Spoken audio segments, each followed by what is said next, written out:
ನೇಸರ ನೋಡು ನೇಸರ ಅಂತ ಹೇಳಿ ಕವಿ ಹೇಳುವಾಗ ಯಾಕೆ ನೇಸರ ನೋಡಬೇಕು ಅನ್ನೋದಾದರೆ ಇಲ್ಲೇ ಎಲ್ಲ ಇದೆ, ಇಲ್ಲೇ ಎಲ್ಲ ವಾಪಸ್ ಕೊಡಬೇಕು ಬರೆದು ಅಂಥೇಳಿ ರೈಟ್ರುಗಳಿಗೆ ಅಥವಾ ಈ ಸಿನಿಮಾದಲ್ಲಿ ಕೆಲಸ ಮಾಡುವಂತಹ ಬೇರೆ ಟೆಕ್ನಿಷಿಯನ್ಗಳಿಗೆ ಈ ಪ್ರಕೃತಿ ಸಿಕ್ಕಾಬಿಟ್ಟೆ ಒಂದು ಒಲವು.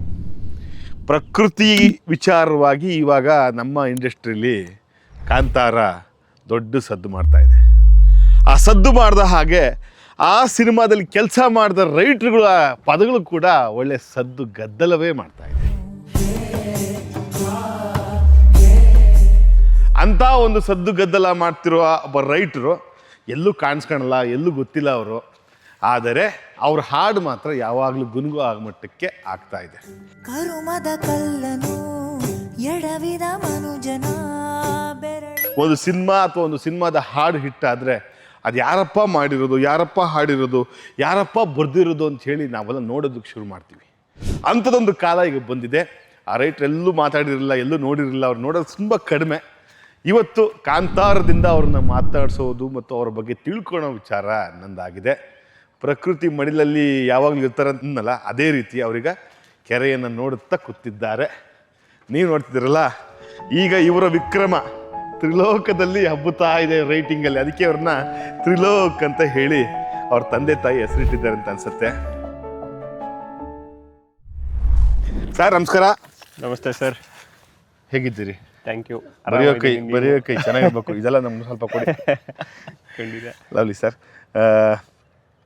ಎಲ್ಲರನ್ನ ಹುಡ್ಕೊಂಡೋಗಿ ಮಾತಾಡ್ಸ್ಕೊಂಡು ಬರ್ತಾ ಇದ್ದೀನಿ ಕಾಂತಾರದಲ್ಲಿ ಆ್ಯಕ್ಟಿಂಗ್ ಮಾಡಿದವ್ರನ್ನ. ನಿಮ್ಮನ್ನೂ ಕೂಡ ಕರ್ಮದ ಕಲ್ಲನು 3 ವರ್ಷದ ಹಿಂದೆ ಬಂದಾಗ ಯಾರಿಗೂ ಬರ್ದಿದ್ದು, ಫಸ್ಟ್ ಯಾರು ಹಾಡಿದ್ದು ಅಂತ ನೋಡಿದ್ದೆ, ಯಾರಿಗೂ ಬರ್ದಿದ್ದು ಅಂಥೇಳಿ. ಅಂದರೆ ನಮಗೆಲ್ಲ ಫಸ್ಟು ಸಿಂಗಾರ ಸಿರಿಯ ಹಾಡು ತುಂಬ ಫೈಂಡ್ ಔಟ್ ಆಗಿತ್ತು, ತುಂಬ ವಿದ್ಯೆ, ಅದು ಮಿಲಿಯನ್ ಗಟ್ಟಲೆ ವ್ಯೂಸ್ ಆಗಿತ್ತು. ನೋಡುವಂಥ ಕಣ್ಣುಗಳಿಗೆ, ಕೇಳುವಂಥ ಕಿವಿಗಳಿಗೆ ಅದು ಆಕರ್ಷಣೆ ಮಾಡಿತ್ತು. ಹೌದು. ಅದಾದ ನಂತರ ಆ ಒಂದು ತತ್ವ, ಆ ಒಂದು ಸತ್ವ, ಆ ಕರ್ಮದ ಕಲ್ಲನು ಹಾಡನ್ನು ನಮಗೆ ಕೇಳಿದಾಗ ಗೊತ್ತಾಗ್ತದೆ, ಈ ಹಾಡು ಚೆನ್ನಾಗಿದ್ದಿಲ್ಲ, ಇದನ್ನ ರಿಂಗ್ ಟೋನ್ ಇಟ್ಕೋಬೇಕು, ಇದನ್ನು ಕಾಲರ್ ಟೋನಾಗಿ ಇಟ್ಕೋಬೇಕು ಅಂತೆಲ್ಲ ಜನ ಅದನ್ನೆಲ್ಲ ಎಂಜಾಯ್ ಮಾಡ್ತಾಯಿದ್ರು. ಮೊದಲನೇದಾಗಿ ಶುಭಾಶಯಗಳು. ನೀವು ಬರೆದಂಥ ಸಿನಿಮಾ, ನೀವು ಕೆಲಸ ಮಾಡಿದಂಥ ಸಿನಿಮಾ ಇಡೀ ವಿಶ್ವವ್ಯಾಪಿ ಸದ್ದು ಮಾಡ್ತಾ ಇದೆ. ಖುಷಿ ಇದೆ ಸರ್. ಇಲ್ಲ, ತುಂಬ ಖುಷಿಯಾಗುತ್ತೆ. ಲೈಕ್ ನಾವು ಕೆಲಸ ಮಾಡಿದ್ದು ತುಂಬ ದಿನದಿಂದ ಕೆಲಸ ಮಾಡ್ತಾ ಇದ್ವಿ, ಬಟ್ ಲೈಕ್ ಇಷ್ಟು ದೊಡ್ಡದಾದ ಒಂದು ಸಿನಿಮಾದಲ್ಲಿ ಕೆಲಸ ಮಾಡಿ ಆ್ಯಂಡ್ ಆ ಸಿನಿಮಾ ಬಗ್ಗೆ ಅಂದರೆ ಫಸ್ಟ್ ಕಾಂತಾರ ಮಾಡಿದಾಗ್ಲೂ ಇಷ್ಟು ಎಕ್ಸ್ಪೆಕ್ಟೇಷನ್ ಇರಲಿಲ್ಲ. ಲೈಕ್ ಒಳ್ಳೆ ಸಿನಿಮಾ ಮಾಡಿದ್ದೀವಿ ಅನ್ನೋದೊಂದು ಖುಷಿ ಇತ್ತು, ಬಟ್ ಅದು ತಗೊಂಡು ಹೋಗಿದ್ದು ಮತ್ತು ಅದರಿಂದ ಇನ್ನೊಂದು ಕಾಂತಾರ ಹುಟ್ಟಿದ್ದು, ಆ ಕಾಂತಾರ ಅದಕ್ಕಿಂತ ದೊಡ್ಡ ಮಟ್ಟಕ್ಕೆ ಹೋಗಿದ್ದು ತುಂಬ ಅಂದರೆ ತುಂಬ ಖುಷಿ ಪಡೋ ವಿಷಯ. Yes sir. ಅಂದರೆ ನಿಮ್ಮ ಹಿನ್ನೆಲೆ ತಿಳ್ಕೊಳ್ಳೋಕ್ಕಿಂತ ಮುಂಚೆ ಫಸ್ಟು ಕರ್ಮದ ಕಲ್ಲನ್ನು ಹಿನ್ನೆಲೆನೇ ತಿಳ್ಕೊಂಬಿಡ್ತೀನಿ ನಾನು. ಖಂಡಿತ. ನಂಗೆ ಅದರ ಆಸಕ್ತಿ. ಅಂದರೆ ಭಾಳ ಸಲ ಓದಿದ್ದೀನಿ ಹಾಡನ್ನ. ಹೆಂಗುರು ಎಲ್ಲಿಂದ ತಂದಿರೋದು, ಹೆಗಲಿಗೆ ಕೋವಿನ, ಈ ಥರದ್ದೆಲ್ಲ ಏನೇನೋ ಬರ್ದಿರಲ್ಲ, ಮತ್ತು ಆ ಕತೆಗೆ ಪೂರಕವಾಗಿದೆಯಲ್ಲ. ನಿಮಗೆ ಆ ಹಾಡು ಸಿಕ್ಕಿದ್ದು ಮತ್ತು ಆ ಹಾಡಿನ ಮೀಟ್ರಿಗೆ ನೀವು ಆ ಕಥೆಯನ್ನು ಪೋಣಿಸಿದ್ದು ಹೆಂಗೆ? ಅಂದರೆ ನಾನು ಮುಂಚೆಯಿಂದನೂ ರಿಷಬ್ ಸರ್ದು ಎಲ್ಲ ಸಿನಿಮಾಗಳಲ್ಲೂ ಹಾಡುಗಳನ್ನ ಬರೆದಿದ್ದೀನಿ. ಲೈಕ್ ಫ್ರಮ್ ಸರ್ಕಾರಿನಲ್ಲಿ ಯಾರ್ಯಾರ ಒಳನಗುವ ದಡ್ಡ ಶುರುವಾಗಿದ್ದು, ಅಲ್ಲಿಂದ ಅವ್ರು ಪ್ರೊಡ್ಯೂಸ್ ಮಾಡಿದ್ದಿರಲಿ, ಡೈರೆಕ್ಟ್ ಮಾಡಿರಲಿ, ಆ್ಯಕ್ಟ್ ಮಾಡಿರಲಿ, ನಾನು ಸಾಂಗ್ಸ್ ಬರೀತಾನೆ ಬಂದಿದ್ದೀನಿ.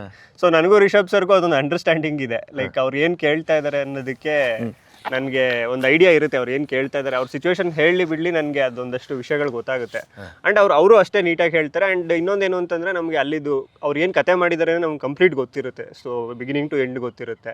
ಸೊ ಅವ್ರು ಇಂಥ ಸಿಚುವೇಶನ್ ಒಂದು ಹಾಡು ಕೇಳ್ತಿದ್ದಾರೆ ಅಂತಂದರೆ ಅಲ್ಲಿ ಏನು ಬರೀಬೇಕು ಅನ್ನೋದು ಒಂದು ಈಸಿಯಾಗಿ ಗೊತ್ತಾಗುತ್ತೆ. ಅಂದರೆ ಬೇರೆ ಫಿಲ್ಮ್ಸಿಗೆ ಬರೆಯೋದಕ್ಕೂ, ಈ ರಿಷಬ್ ಸರ್ ಫಿಲ್ಮ್ಸಿಗೆ ಬರೆಯೋದಕ್ಕೂ ಅದೇ ಅಡ್ವಾಂಟೇಜು. ರೈಟಿಂಗಲ್ಲೂ ಅವ್ರ ಜೊತೆ ಕೆಲಸ ಮಾಡೋದ್ರಿಂದ ಅವ್ರು ಏನು ಯೋಚನೆ ಮಾಡ್ತಾ ಇದ್ದಾರೆ ಅನ್ನೋದು ಅದೊಂದು ಕನೆಕ್ಷನ್ ಇರುತ್ತೆ. ಸೊ ಅದಿದ್ದಾಗ ನನಗೆ ಇಂಥ ಒಂದು ಸಿಚುವೇಶನ್ ಇತ್ತು. ಅದರಲ್ಲೂ ಲೈಕ್ ಬೇರೆ ಇನ್ನೊಂದೆರಡು ಸಾಂಗ್ ಎಲ್ಲ ಬರೆದ್ವಿ, ಟ್ರೈ ಮಾಡಿದ್ವಿ, ಅದೆಲ್ಲ ಆಯಿತು, ಬಟ್ ಅದಾಗಲಿಲ್ಲ. ಅಂಥ ಟೈಮಲ್ಲಿ ಒಂದಿನ ಬೆಳಗ್ಗೆ ಟ್ಯೂನ್ ಕಳಿಸಿದ್ರು ಸಡನ್. ಅಂದರೆ ಇದೊಂದು ಸಾಂಗ್ ಬೇಕು ಅಂತಿತ್ತು, ಬಟ್ ಯಾರು ಬರೆಯೋದು ಅಂತ ಇನ್ನೂ ಡಿಸೈಡ್ ಆಗಿರಲಿಲ್ಲ ಅವಾಗ. ಅಂದರೆ ನಾನು ಅಲ್ಲಿವರೆಗೂ ಲವ್ ಸಾಂಗ್ಗಳು ಬರ್ತಿದ್ದೆ, ಅಥವಾ ಹಿಂಗೆ ತರಲೆ ಸಾಂಗ್ಗಳು ಬರೀತಾ ಇದ್ದೆ. ಇಷ್ಟೊಂದು ಸೀರಿಯಸ್ ಸಾಂಗ್ ಹ್ಯಾಂಡ್ಲ್ ಮಾಡ್ಬೋದನ್ನ ನನಗೂ ಗೊತ್ತಿರಲಿಲ್ಲ. ಆ್ಯಂಡ್ ಅದು ಎಷ್ಟು ಮಟ್ಟಿಗೆ ಸೀರಿಯಸ್ ಬರೀಬೇಕು ಅನ್ನೋದು ಅವ್ರಿಗೂ ಐಡಿಯಾ ಇರಲಿಲ್ಲ, ಅಂದರೆ ಅದು ಎಲ್ಲಿಗೆ ತೊಗೊಂಡು ಹೋಗ್ಬೋದು ಅನ್ನೋದು. ಸೊ ಅಂಥ ಟೈಮಲ್ಲಿ ಬಟ್ ತುಂಬ ಪ್ರೈಮರಿ ಡಿಸ್ಕಷನ್ಸ್ ಅಷ್ಟೇ ಆಯಿತು. ಬಿಗಿನಿಂಗ್ ಅವರು ಫುಲ್ ಟ್ಯೂನ್ ಕಳಿಸಿದ್ರು, ಟ್ಯೂನ್ ಕೇಳಿ ಅಂದರು. ಕೇಳ್ಬಿಟ್ಟು ಕಾಲ್ ಮಾಡಿದಾಗ ಹೇಳಿದ್ರು ಲೈಕ್ ನಿಮ್ಮದು ಅಂದರೆ ಒಂದು ಈ ಶಿಶುನಾಳ ಶರೀಫರ್ದು ಹಾಡುಗಳು ಅಲ್ಲೊಂದು ಚಿಕ್ಕದೊಂದು ತತ್ವ ಬರಬೇಕು, ತುಂಬ ಪ್ರೀಚಿನೂ ಆಗಬಾರ್ದು, ಎಲ್ರಿಗೂ ಕನೆಕ್ಟ್ ಆಗೋ ಥರದ್ದೊಂದು ವಿಷಯ ಇರಬೇಕು ಅನ್ನೋ ಥರ ಇತ್ತು. ಅದಾದ್ಮೇಲೆ ಸರಿ ರಿಷಬ್ ಸರ್ ಹತ್ರ ಮಾತಾಡಿದೆ. ಅದಾದ್ಮೇಲೆ ಲೈಕ್ ಅವತ್ತು ಮಧ್ಯಾಹ್ನನೇ ಆ ರೈಟರ್ ಅನಿರುದ್ಧ್ ಮಹೇಶ್ ಅಂತೇಳಿ ಅವರು ನಾವು ಎಲ್ಲ ಸರ್ಕಾರದಿಂದನೂ ಒಟ್ಟಿಗೆ ಕೆಲಸ ಮಾಡ್ತಾ ಇದ್ದೀವಿ. ಸೊ ನಾನು ಅವ್ರಿಗೆ ಫೋನ್ ಮಾಡಿದಾಗ ಅವರೊಂದಷ್ಟು ಡೀಟೇಲ್ಸ್ ಹೇಳಿದ್ರು ಕತೆದು, ಏನು ಹೋದರೆ ಚೆನ್ನಾಗಿರುತ್ತೆ ಅದೆಲ್ಲ. ಆದರೆ ಒಂದು ಸಿಚುವೇಶನ್ಸ್ ಹೇಳಿದ್ರು. ಅಂದರೆ ಅದರಲ್ಲಿ ಕಿಶೋರ್ ಸರ್ಗೆ ಹಣೆಗೆ ಗಾಯ ಆಗಿರುತ್ತೆ, ಆ ವಿಷಯ ಎಲ್ಲ ಇತ್ತು. ಅಂದರೆ ಇದೆಲ್ಲ ಒಂದೊಂದೇ ಪದಗಳು ಅದಾಗದೇ ಕೂಡಿಸ್ಕೊತ ಹೋಯಿತು. ಲಾಸ್ಟ್ ಮೂಮೆಂಟಿಗೆ ಏನಾಯಿತು ಅಂದರೆ ಆ್ಯಕ್ಚುಲಿ ಎಡಿಟ್ ಫೈನಲ್ ಆಗಿಬಿಟ್ಟಿತ್ತು, ಬಟ್ ಸಾಂಗ್ ಎಲ್ಲ ಆಗೋದು ಲೇಟ್ ಆಯ್ತು ಸ್ವಲ್ಪ. ಬಟ್ ಅವರು ಸಾಂಗ್ ಏನು ಬರ್ದಿದೆ ಅದನ್ನು ಹಾಗೆ ಕೂಡಿಸಿದ್ರು. ಅಂದರೆ ಮತ್ತೆ ಅದಕ್ಕೋಸ್ಕರ ಸಪ್ರೇಟ್ ಎಡಿಟೇ ಮಾಡಲಿಲ್ಲ ಆ ಸಿನಿಮಾಗೆ. ಬಟ್ ಏನಾಯಿತು, ಸ್ಟಿಲ್ ಅದು ಅಷ್ಟು ನೀಟಾಗಿ ಕೂರ್ತಾ ಇತ್ತು. ಅಂದರೆ ಹಗೆಯಲ್ಲಿ ಕೋವಿಗೆ ತಲೆ ಕೊಡೋ ಮನುಜನ ಅಂತಂದ್ರೆ ಕಿಶೋರ್ ಸದ್ದು ತಲೆಗೆ ಬ್ಯಾಂಡೇಜ್ ಹಾಕಿರೋ ವಿಜುವಲ್ಸ್ ಬರುತ್ತೆ. ಅದೆಲ್ಲ ಅಂದರೆ ಅದು ಯಾವುದು ಹೇಳಿ ಬೇಕು ಅಂತ ಮಾಡಿದ್ದಲ್ಲ, ಕೆಲವೆಲ್ಲ ಅದಾಗದೇ ಆಗೋಯ್ತು ಆ ಸಿನಿಮಾದಲ್ಲಿ. ಸೊ ನನಗೆ ಆ ಕರ್ಮ ಅನ್ನೋದೊಂದು ಐಡಿಯಾ ಇಟ್ಕೊಂಡು ಲೈಕ್ ಯಾವುದು ಮಾಡಿದ್ರೆ ಏನಾಗುತ್ತೆ ಅದೊಂದು ರಿವರ್ಸ್ ಬರುತ್ತೆ ಅನ್ನೋದೊಂದು ಏನು ಐಡಿಯಾ ಇದೆ.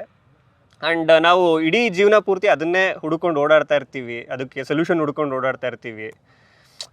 ಲೈಕ್ ನಮ್ಮ ಫೇಟ್ನೇನೋ ಚೇಂಜ್ ಮಾಡ್ಕೊಳ್ಳೋಕೆ ಟ್ರೈ ಮಾಡ್ತಾ ಇರ್ತೀವಿ. ಬಟ್ ಎಲ್ಲ ಪ್ರೀ ಡೆಸ್ಟಿನ್ಡ್ ಅನ್ನೋದೊಂದು ಐಡಿಯಾ ಇಟ್ಕೊಂಡು ಕಂಪ್ಲೀಟು ಸ್ಟ್ರಕ್ಚರ್ ಮಾಡ್ತಾ ಹೋದೆ ಆ ಸಾಂಗ್. ಕರ್ಮದ ಕಲ್ಲನ್ನು ಒದಿಯೋದು ಹೆಂಗೆ ಅಂತ ಅಂದ್ರೆ ಅದು ನೀವು ಒದಿಯಕ್ಕೆ ಹೋಗಲ್ಲ, ಅದೇ ತಾಗುತ್ತೆ ನಿಮ್ ಕೈ ಕಾಲಿಗೆ. ನಾವೆಲ್ಲೂ ಯಾರನ್ನೂ ಇದ್ ಮಾಡೋದೇ ಬೇಕಾಗಿಲ್ಲ ಆಯ್ತಾ, ಅದೇ ತಾಗುತ್ತೆ. ಅದು ನೀವು ಹೋಗ್ತಿರೋ ದಾರಿನಲ್ಲಿ ಅದು ತಾಗತ್ತಲ್ಲ, ಅದ್ರದ್ದು ಗಾಯ ಅದು ಯಾವತ್ತೂ ಹೋಗಲ್ಲ, ಅದು ಇದ್ದೇ ಇರುತ್ತೆ ಅನ್ನೋ ಥರದ್ದು ಐಡಿಯಾ. ಆಮೇಲೆ ನಮ್ಮ ಸುತ್ತಮುತ್ತನೇ ನೋಡ್ತೀವಲ್ಲ, ಅಂದರೆ ಎಷ್ಟೋ ಜನ ನಾವು ನಮ್ಮ ದ್ವೇಷಗಳಿಗೋಸ್ಕರ ಎಷ್ಟೊಂದು ಇದನ್ನ ಕೆಟ್ಟದ್ದು ಮಾಡ್ಕೊಳ್ತಾ ಹೋಗ್ತೀವಿ ನಮ್ಮ ಮನಸ್ಸೊಳಗಿರೋ ದ್ವೇಷದಿಂದ. ಸೊ ಅಂಥವ್ರನ್ನ ದೇವರು ಕೂಡ ಕಾಯಕ್ಕಾಗಲ್ಲ.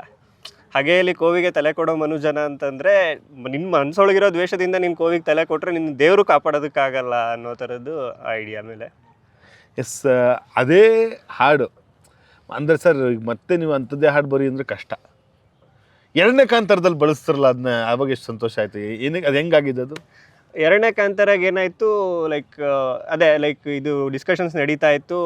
ಅಂದರೆ ಫಸ್ಟ್ ನಾನು ಅದಕ್ಕೆ ಮುಂಚೆ ಅದು ರೆಬಲ್ ಸಾಂಗ್ ಕೋಟೆ ಕೊತ್ತಲ ಸಾಂಗ್ ಬರೆದ್ಬಿಟ್ಟೆ. ಅದಾದಮೇಲೆ ಕರ್ಮ ಸಾಂಗು ಇನ್ನೂ ಏನು ಮಾಡೋದು ಅಂತ ಅವ್ರಿಗೂ ಇತ್ತು. ಅಂದರೆ ಅವ್ರಿಗೆ ಫಸ್ಟ್ ಇದಕ್ಕಿಂತನೂ ಸೆಕೆಂಡ್ ಕಾಂತಾರ ಚಾಪ್ಟರ್ 1ನಲ್ಲಿ ತುಂಬ ಚೆನ್ನಾಗಿ ಸೂಟ್ ಆಗ್ತಾ ಇತ್ತು ಅದು ಕತೆಗೆ. ಸೊ ಅವರು ಅದು ಹೇಳಿದ್ರು, ಅದನ್ನೇ ಒಂದು ಯೂಸ್ ಮಾಡ್ಕೊಳ್ಳೋಣ ಅಂತ ಇದ್ದೀವಿ ಹಿಂಗೆ ಅಂತ ಹೇಳ್ಬಿಟ್ಟು ನಂಗೊಂದು ಹೇಳಿದ್ರು. ಬಟ್ ನನಗೆ ಇದು ಕಾಂತಾರ ಚಾಪ್ಟರ್ 1 ಸ್ಟೋರಿ ಎಲ್ಲ ಗೊತ್ತಿದ್ದರಿಂದ ಸೊ ನನಗೆ ಇದರಲ್ಲಿ ಪ್ರಿಡಾಮಿನೆಂಟಾಗಿ ಸ್ವಲ್ಪ ಡೆತ್ ಸ್ವಲ್ಪ ಜಾಸ್ತಿ ಇದೆ. ಅಂದರೆ ಆ ಕಡೆ ಒಂದು ಡೆತ್ ಆಗಿರುತ್ತೆ, ಈ ಕಡೆ ಇವ್ರ ಅಮ್ಮ ಸತ್ತೋಗಿರ್ತಾರೆ, ಇದೆಲ್ಲ ಒಂದಷ್ಟು ವಿಷಯ ಇದೆ. ನಾನು ಸುಮ್ಮನೆ ಇನ್ನೊಂದು ವರ್ಷನ್ ಬರಿತೀನಿ ಸರ್ ಅಂತ ಹೇಳ್ಬಿಟ್ಟು ಕೇಳಿದೆ. ನನಗೇನು ಅಂತಂದರೆ ಮತ್ತೆ ಅದನ್ನೇ ಯೂಸ್ ಮಾಡೋದಕ್ಕಿಂತಲೂ ಇನ್ನೊಂದು ಫ್ರೆಶ್ ಆಗಿ ಏನೋ ಒಂದು ಟ್ರೈ ಮಾಡ್ಬೋದಲ್ಲ ಅಂತೇಳಿ ಅಂತ. ಅವ್ರು ಏನಕ್ಕೆ ಬೇಡ ಅಂತಾರೆ, ಅದಕ್ಕಿಂತ ಚೆನ್ನಾಗಿರೋದು ಏನಾದರೂ ಸಿಕ್ಕಿದ್ರೆ ಆಗಲಿ ಬರೆದ್ಬಿಡಿ ಅಂತ ಅಂದರು. ಸೊ ನಾನು ಮತ್ತೆ ಅಂದರೆ ಇದು ಶೂಟ್ ಆಗೋದಕ್ಕೆ ಮುಂಚೆ ಎಲ್ಲ ಆಗಿದ್ದು ಮಾತುಕತೆ. ಅಂದರೆ ಅದರದ್ದೇ ಇನ್ನೊಂದು ವರ್ಷನ್ ಬರಿತೀನಿ ನಾನು. ಅಂದರೆ ಅಲ್ಲಿ ಏನು ಕ್ವಶನ್ಸ್ ರೈಸ್ ಮಾಡಿದ್ದೆ ನಾನು, ಅದರದ್ದೇ ಅದಕ್ಕೆ ಆನ್ಸರ್ಸ್ ಕೊಡೋ ಥರದ್ದು ಇನ್ನೊಂದು ಸ್ಟ್ಯಾನ್ಸಾ ಬರಿತೀನಿ ಅಂತ ಹೇಳ್ಬಿಟ್ಟು ರಿಷಬ್ ಸರ್ಗೆ ಹೇಳಿದೆ. ಸರಿ ಟ್ರೈ ಮಾಡಿ ಅಂತಂದರು. ಮತ್ತು ವಿಜುವಲ್ಸ್ ಎಲ್ಲ ನೋಡಿದಾಗ ನನಗೆ ಓಕೆ, ನಾನು ಹೋಗ್ತಾರೋ ಡೈರೆಕ್ಷನ್ ಕರೆಕ್ಟಾಗಿದೆ ಅಂತ ಹೇಳ್ಬಿಟ್ಟು ಗೊತ್ತಾಯಿತು. ಬಟ್ ಏನಂದರೆ ಅವ್ರಿಗೆ ಕರ್ಮದ ಕಲ್ಲನು ಅದು ಪ್ರೀವಿಯಸ್ ಕಾಂತಾರಾಗ ಒಂದು ಕನೆಕ್ಷನ್ನು ಬೇಕಿತ್ತು. ಆ್ಯಂಡ್ ಅದೊಂದು ಇದು ಓಪನಿಂಗ್ ಮಾತ್ರ ಅದನ್ನೇ ಇಟ್ಕೊಳ್ಳೋಣ ಅಂತ ಹೇಳ್ಬಿಟ್ಟು ಡಿಸೈಡ್ ಮಾಡಿದ್ವಿ. ಸೊ ಅಲ್ಲಿಂದ ಮುಂದಕ್ಕೆ ಪ್ರತಿಯೊಂದನ್ನು ಚೇಂಜ್ ಮಾಡ್ತಾ ಹೋದ್ವಿ. ಅಂದರೆ ಇಲ್ಲಿ ಇನ್ನೂ ಅಲ್ಲಿ ಫಸ್ಟ್ಗಿಂತನೂ ಇದರಲ್ಲಿ ಧರ್ಮ ಅನ್ನೋ ವಿಷಯ ಇನ್ನೂ ಸ್ಟ್ರಾಂಗ್ ಆಗಿ ಬರುತ್ತೆ. ಅಂದರೆ ಧರ್ಮವ ದರ್ಪಕ್ಕೆ ಬಲಿ ಕೊಡೋದ್ರಲ್ಲ, ಅಲ್ಲಿ ಹಾಗೇನು ಕೋವಿಗೆ ತಲೆ ಕೊಡೋ ಮರುಳರ ಅಂತ ಮಾಡಿದೆ. ಅಂದರೆ ಅದು ಅವರೇ ಮಾಡ್ಕೊಳ್ಳೋದು ಎಲ್ಲರೂ ಅಂತ. ಇಲ್ಲಿ ಬೇಕು ಅಂತ ಮಾಡ್ತಾ ಇರೋದು ಧರ್ಮವ ದರ್ಪಕ್ಕೆ ಬಲಿ ಕೊಡೋ ದುರುಳರ, ಹಂಗೆ ಚೇಂಜ್ ಮಾಡಿದೆ. ಆಮೇಲೆ ಇನ್ನೊಂದು ಮಜಾ ಏನು ಮಾಡಿದೆ ಅದರಲ್ಲಿ ಅಂತಂದರೆ, ಫಸ್ಟ್ರಲ್ಲಿ ಚರಣದಲ್ಲಿ ಕ್ವಶನ್ಸ್ ಕೇಳ್ತಾ ಹೋಗಿದ್ದೆ. ಅಂದರೆ ಗರ್ಭದಲ್ಲೇ ಆದ ಗಾಯ ಹಣೆ ಬರಹ, ಯಾತಕ್ಕೆ ಮದ್ದು ಹುಡುಕಿ ಅಲೆದಾಡುವೆ ಅಂತ. ಅದಕ್ಕಿಲ್ಲ ಆನ್ಸರ್ ಬರದೆ. ಮತ್ತೆ ಸಾವಿಗಿಂತ ಘೋರ ಶಾಪ ಈ ಬದುಕು, ವ್ಯತೆಯೆಲ್ಲ ಕಳೆವ ಮದ್ದು ಚಿತೆಯಲ್ಲಿದೆ. ಅಂದ್ರೆ ನೀನು ಬದುಕೆಲ್ಲ ಓಡಾಡ್ತಾ ಇರ್ತೀಯ ಅಂತ ಫಸ್ಟ್ ಚರಣದಲ್ಲಿ ಬರುತ್ತೆ. ನೆಕ್ಸ್ಟ್ ಚರಣದಲ್ಲಿ ವ್ಯತೆಯೆಲ್ಲ ಕಳೆವ ಮದ್ದು ಚಿತೆಯಲ್ಲಿದೆ. ಸೊ ಫಸ್ಟ್ ಒನ್ನಲ್ಲಿ ಬರೆದಿದ್ದೆ